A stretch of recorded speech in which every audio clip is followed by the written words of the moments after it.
Hi folks, this is the Fighting Nerd and his co-host Jolly Roger. But tonight I'm speaking to you as the Fighting Nerd's alter ego, Ray Chmelsky, to tell you about the Fire Team Alpha series, a series of military science fiction novels that I've written. The first book, The Fate of Nations, came out about 2 years ago and was followed by Blood and Treasure. And the third book, Walking Wounded, will be published hopefully sometime around December. And this series of novels takes place in the near future after an attempt to form a world government failed because it was a tyrannical and authoritarian world government which not everybody in the nations of the world would accept, particularly the United States. The United States was then subsequently invaded and at one point consisted only of free America, which was basically the Mississippi River to the United States East Coast. Eventually they were able to win back the continental United States.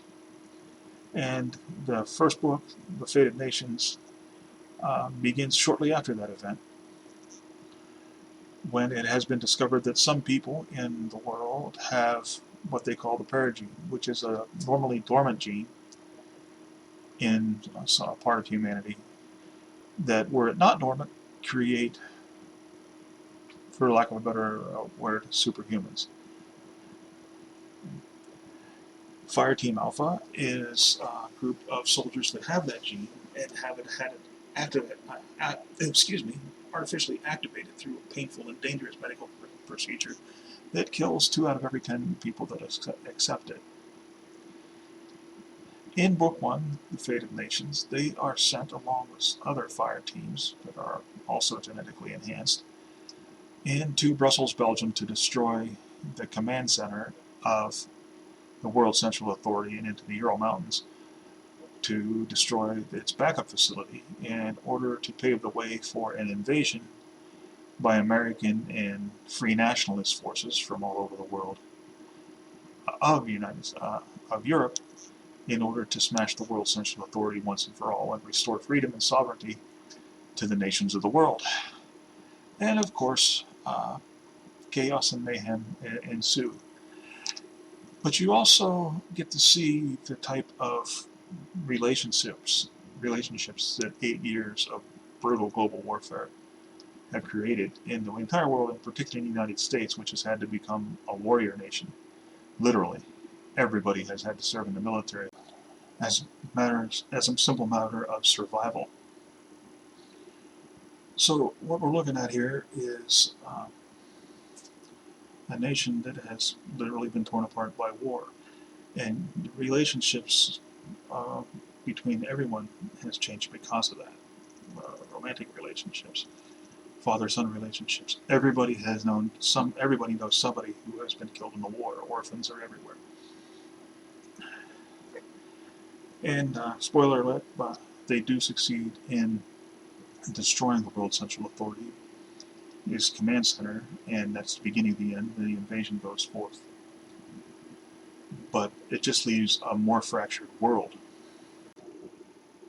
where the part of the European Union still exists and is still authoritarian, where the Asians have formed the Pan-Asian homogeny, which is Maoist. You have the corporate consortium, and there's the little... And in those corporate exclusion zones, there are no citizens, there are only associates, and your rights, or lack thereof, depend entirely upon your status in the corporate hierarchy.